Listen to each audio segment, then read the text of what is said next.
Swerte nyo naman, Nay. Dami yung nauwi galing sa raffle ng Christmas party ng kumpanya nyo. Eh, lahat naman kaming empleyado may naiuwi. Mabait kasi yung bagong boss namin. Eto, binigyan na rin sa amin yung Christmas bonus namin. Oh, bukas mamimili tayo ng mga pang Noche Buena natin. Mahal.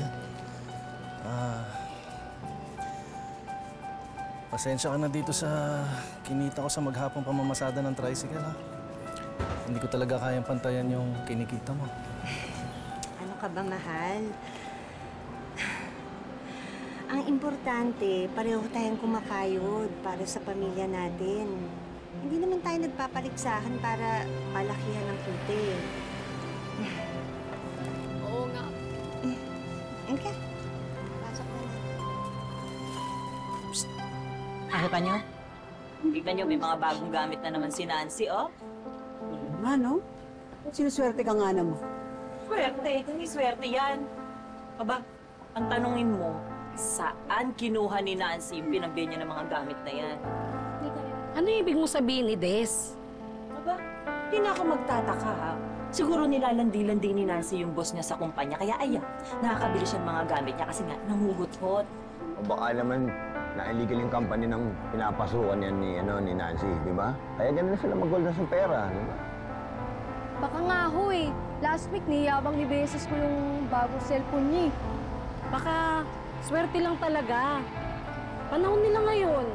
Yung swerte natin, baka parating pa lang. Naku, walang swerte-swerte. Sa panahon ngayon, ha, lande at pambubudol na lang nakakapagpayaman sa tao. Ikuha na nga natin. Puro ka ganyan. Mamaya, babalik ka rito, may kichismis ka na naman. Hoy, yung dalawa. Wala ba kayong mga magulang at wala kayong bahay? Baka gusto nyo umuwi na rin. Anong oras na, oh? Babay-babay. Ano pa kayo, eh? Ay, hindi, teka. Psst. Silipin natin. Silipin natin yung mga bagong gamit doon. Ay, sige ma.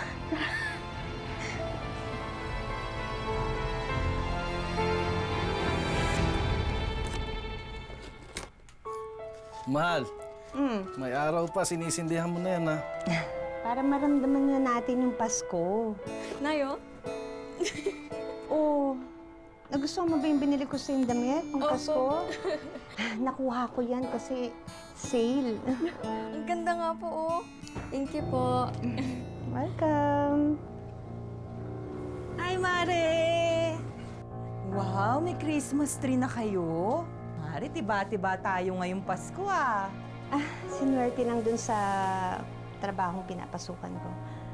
Uy, ang ganda ng damit mo, Bea, ha? Bago to? Oo. Nabili lang ni Nanay ng mura. Gusto mo? Talaga? Oo. Ang ganda. Grabe. Pare, baka naman pwedeng makahirit ng lechon sa inyo. Lechon? Oh. Hindi. Ano yun? Para sa Christmas party ng barangay natin. Eh, ako kasi yung nautusan ni Cab na maging punong abala. Ngayon, nagsusulisit kami ng mga handa na pwede nating dalhin kanya-kanya. Eh, bakit naman lechon ang nakatoka sa amin? Di ba napakalaking halaga naman yata, no? Ikaw naman, Arnel. Wala naman pinipiling halaga ang pagkakaawang gawa, lalo na't Pasko. Ako na bahala sa lechon. Meron pa naman natira sa Christmas bonus ko. Eh, sabi nga nila, Pasko naman, walang masama kung mag-share ng blessing sa mga kabarangay natin. Salamat. Oh, sige na. Halika na. Lechon, Mare, Arnel. Salamat. Lechon, Salamat, salamat. Ganda ng damit mo. Sige.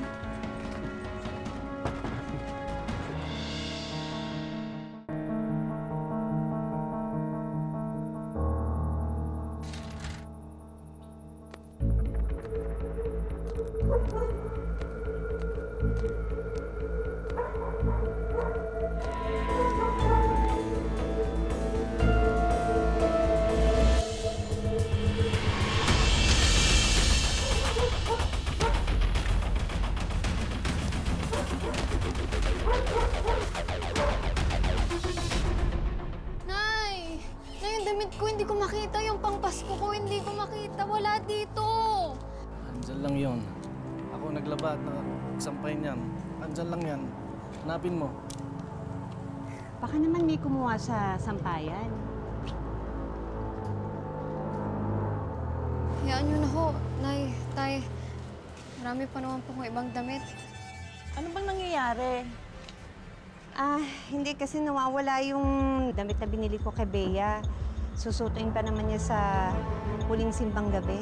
Pero Mari, maiba ako ha. Kaya kami nagpunta pala dito kasi manghihiram sana kami ng gamit pangluto.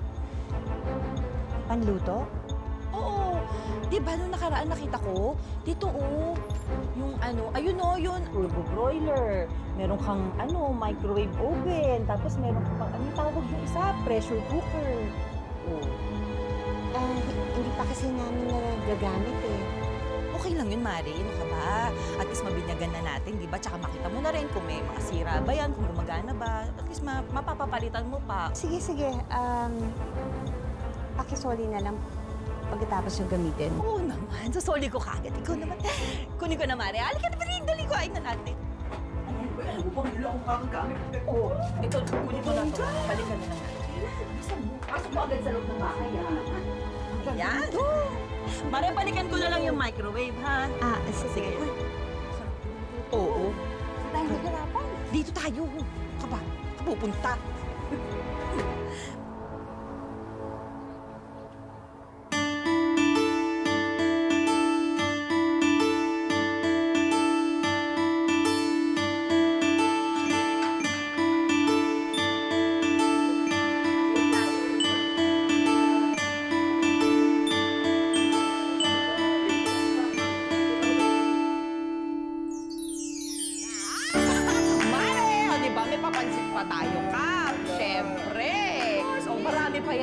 Abangan mo, ang dami naming hinanda dito. Siyempre, mga kabarangay natin talaga namang nag-effort yung mga yan. At ang dami nating ulam, di ba?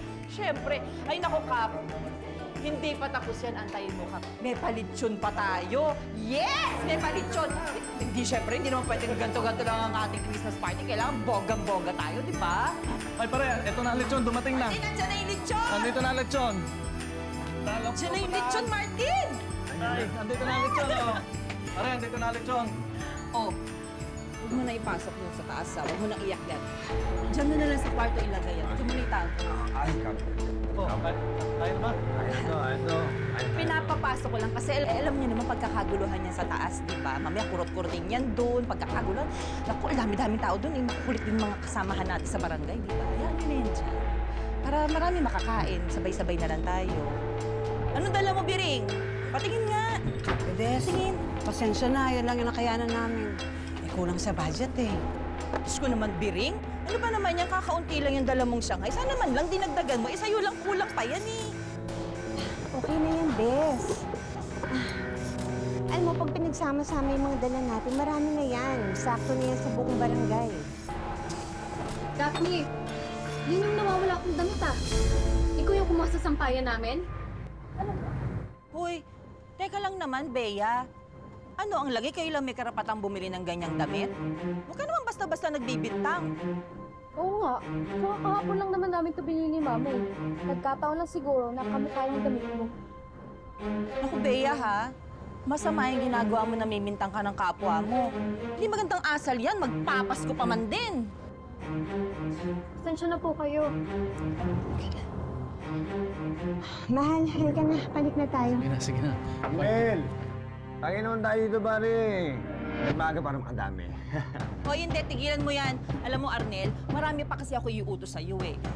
Mga monoblock, kailangan ko ng mga monoblock, ha? Dali mo kasi ito, kulang pa yung nadala mo kanina. Sige na, marami pang bisitang darating. Oo, sige. Pare, tutulong muna ako. Ako naatasan na runner, ha? Bagay, pare. Yan lang naman ang bag mo eh. Sige na.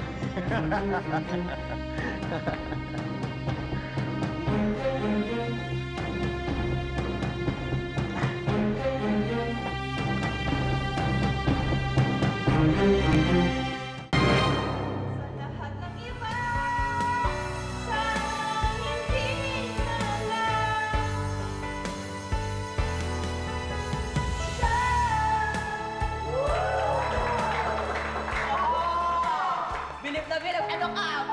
Diba? Sabi ko naman sa'yo lahat ng entertainment, kayang-kaya ko yan. O, sige, ano pang hinintay natin lahat? Alam ko naman gutom na kayo. Kaya naman, kain na na! Sige na, pila na, o. Ito, o, plato. Sige na, o. Kuha na, kuha. Go, go. Sige na, pila. Sige, kain. O. Hindi ka pa ba nakakakuha? Sinilit ka na doon. Sige na, go. May mga juice pa dyan, ha? Kung gusto niyo, may soft drinks. May kakanin din dyan. Ayan ka, paborito mo. Hindi ba kanina mo pag yung kakanin dyan? Sige na. Ay! Teka lang. Hindi kompleto ito eh. Nasaan yung lechon? Ilabas yung lechon! Asan nga? Ano yun? Naglakad mag-isa yung lechon? Di ba wala sa opisina sa baba? Hindi, pinaakyat ko na yun kanina pa eh. Ha? Ano? Ilabas nyo kayo lechon! Asan yung lechon? Martin! Ha? Ilabas nyo!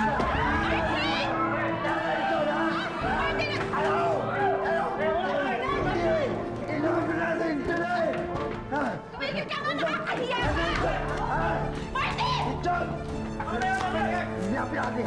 Anak! Ano na maliit? Ito ako sa papa ng lechon! Hindi ko kumalma ka!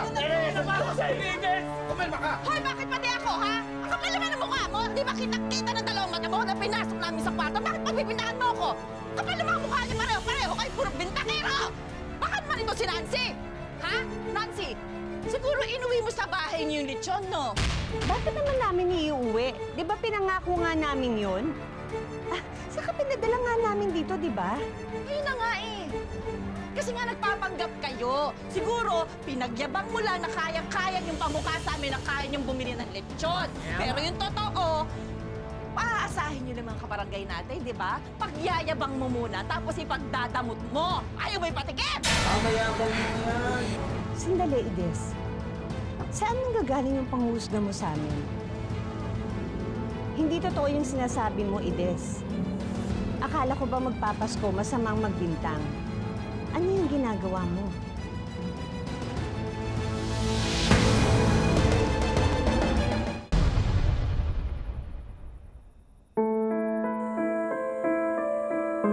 Huwag na natin hayaang sirain ni Des, Martin at Daphne yung Pasko nating pamilya. Siguro maghanda na tayo ng Noche Buena. Sensya ka na mahal sa nangyari kanina. Pero sigurado akong si Ides ang nag-utos kay Martin na ipasok yung lechon sa CCTV room. Pagkatapos nun, hindi ko na alam kung ano nangyari. Alam ko, mahal. Huwag mo na alalahanin yun. Nay, bakit naman po kasi ganun si Aling Ides? Ang sakit niya magsalita. Wala na tayong magagawa. Labas na tayo sa ugali ng ibang tao, anak. Ang importante, itong pamilya natin. Wala naman tayong ginagawang masama. Ano ba ang halaga ng Pasko? Hindi ba itong pamilya natin?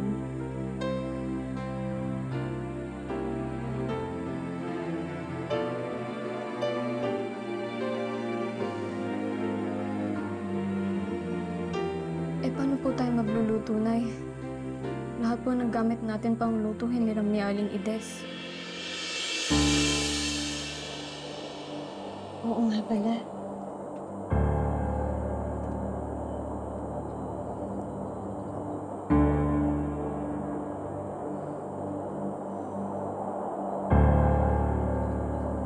Nasaan na ba yung lechon na yan? Gusto ko nang tagtarin yan eh. Tigilan mo na yung kakainom mo, ha? Mamaya hindi ka umabot ng Noche Buena. Noche Buena, wala naman tayong handa. Yun ang akala mo, nak. Oh, may sorpresa si Mama. Oh, kung nandito kayo para magpaliwanag tungkol doon sa nawawalang lechon, mali kayo ng pinuntahan. Doon kayo sa barangay magpaliwanag. Wala kami dapat ipaliwanag. Nagpunta kami dito para kunin na yung mga appliances na hiniram mo. Appliances? Oo. Ano nangyari sa gamit ko? Ano to? Bakit parang sira-sira na? OA mo naman? Siyempre, ginamit. Ano ka ba?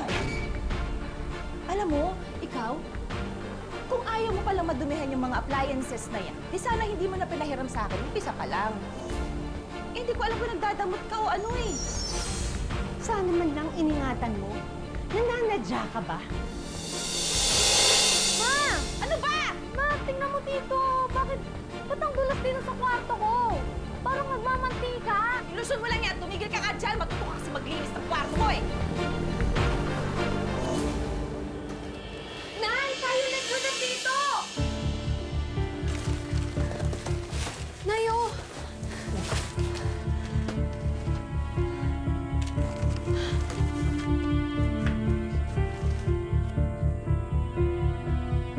Ang kapal ng mukha mo para magbintangan kami, Ides! Ikaw palang salarin? Pinagmukha mong masama ang pamilya ko sa buong barangay? Pantay sa lakay ka, Ides! Paliwanag ka sa barangay. Hindi ka na. Sabi, saan ka? Wala kang karapatan, dalhin ako doon. Bitawan mo yan. Ang sabihin mo, ingitera! Tumigil ka! Dadali na ako sa barangay! Bitawan niyo yung lechon! Bitawan niyo nga yan! Sa amin to, Lechon, no? Amin to! Tama lang kami ito! Tama lang kami mga taga-barangay! Martin! Bitawan mo. Martin! Martin! Amin ko eh! Amin ko! Aray! Hindi ito sa inyo! Sa buong barangay yan! Alam mo, pagod na ako sa sama ng ugali mo, Ides! Isisiwalat ko sa buong barangay ang gaspang na ugali mo! Des, sumama ka sa akin sa barangay. Ayoko ka! Kap, tama na Kap. Pasko naman. Hayaan nyo na.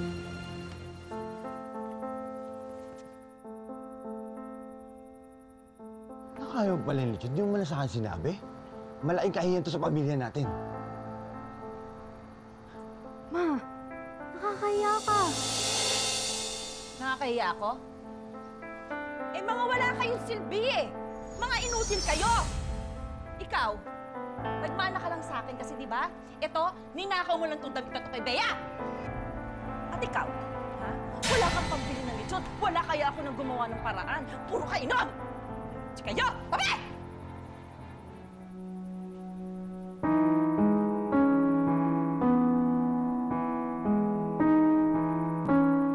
Pasko po!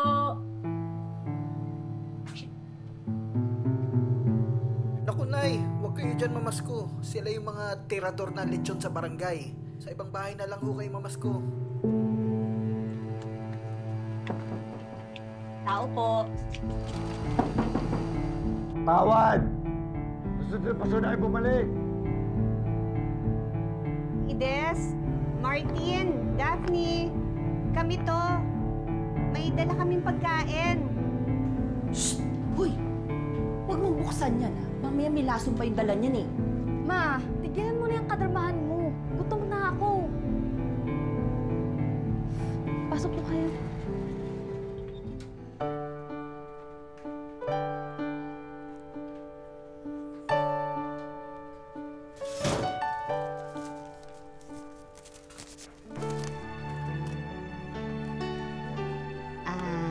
Hindi ko kasi magawang hindi magpatawad. Pasko pa naman.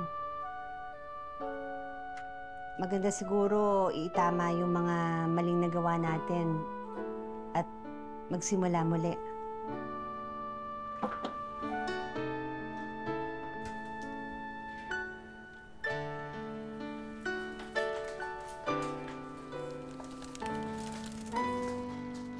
Kain kayo.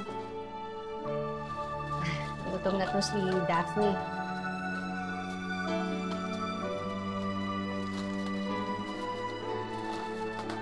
Sige. Kain na kayo.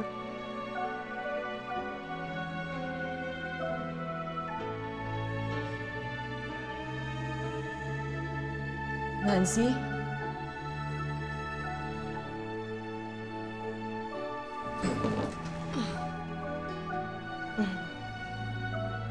Sorry.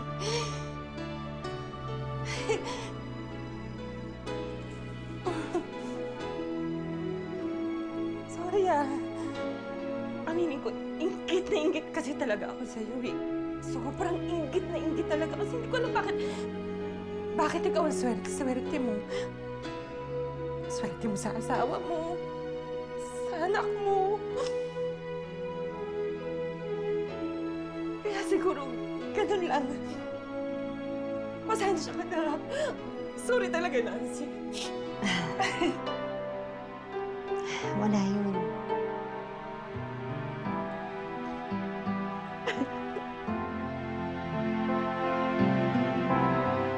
Sana ngayong Pasko na panahon ng pagpapatawad at pagbibigayan, lagi nating isapuso na huwag manlamang at mang-abuso. Lagi nating tatandaan na walang idudulot na maganda ang inggit sa iba. Simula po ngayong Sabado, may espesyal na karakter kaming isinama sa ating tampok na kwento. Siya po ang ating Mystery Wisher. Ang kwento ng kanyang buhay ay may hawig o pagkakatulad sa ating tampok na kwento. Nahulaan niyo na ba kung sino ang ating Mystery Wisher? Mga kapuso, oras na para kilalanin natin siya. Napanood niyo na siya kanina. Sino kaya siya? Tama kaya ang hula niyo?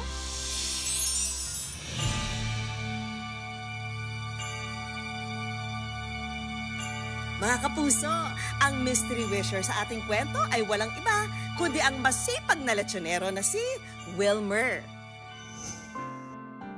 Taong 1999, pikit matang dinayo ni Wilmer ang Maynila mula sa kanilang bayan sa Masbate. Nahirapan ako sa probinsya nung lumalaki ng mga bata na nag-aaral na sila. Lumalaki din ang gastos, kaya hindi na kaya sa ganong trabaho, pangisda lang. Dito sa La Loma nakapasok siya sa isang lechonan. Mahirap ang buhay ng isang lechonero. Nariyan ang gigising ka ng madaling araw, magkakatay at maglilinis ng mahigit 10 baboy. Minsan po, sa sobrang puyat, pagod, hindi ko na malaya na nakatulog na pala. Na muntik na ako masubsusan sa kawa. Pero kung natitiis ni Wilmer ang paulit-ulit niyang gawain sa araw-araw, kabaliktaran naman ito ang bigat ng pangulila niya sa kanyang mga mahal sa buhay. Nakakauwi ako sa probinsya isang bis lang sa isang taon. Minsan April, minsan June. Depende kung may ipon ako pamasahe. Hindi naman nagkamali si Wilmer dahil sa pagpupursigin niya, napagtapos niya ang kanyang 2 anak sa kolehiyo. Yung nakatapos yung 2 kong anak sa kolehiyo, sobrang tuwa ko talaga. Mahal na mahal ko po. Ngayon, sa simpleng kwarto na ipinagkaloob sa kanya ng amo sila tumutuloy kasama ang 2 sa kanyang anak.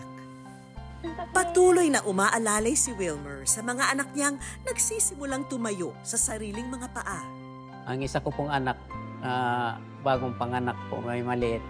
Tutulungan ko po siya sa pag-alaga. Alam ni Wilmer na sa dulo, matitikman niya rin ang matamis na tagumpay.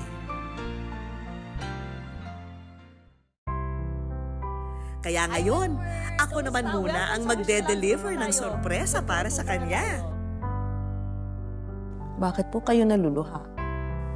Hindi ko akalain na ano rin ako sa wish ko lang po. May time ba na parang gusto niyo nang sumuko? Meron din. Paano niyo ibinangon yung sarili niyo mula sa ganong pagkakataon? Para sa mga anak ko po, kung paano sila mapatapos kahit mahirap. Yun ang iniisip niyo, yun ang nagbibigay sa inyo ng lakas. Kung ano gusto niyo sabihin sa mga anak niyo? Kung anong pinagdaanan namin, huwag silang sumuko. Kuya Wilmer, sama ho kayo sa amin kasi meron kaming hinandang sorpresa po para sa inyo. Surprise, Kuya Wilmer! Dito po tayo. Ito ang maagang aginaldo namin para kay Kuya Wilmer at sa kanyang pamilya. Handog namin ang mga personal na gamit para kay Wilmer. Tiyak namin na magagamit niya ito sa pang-araw-araw na trabaho.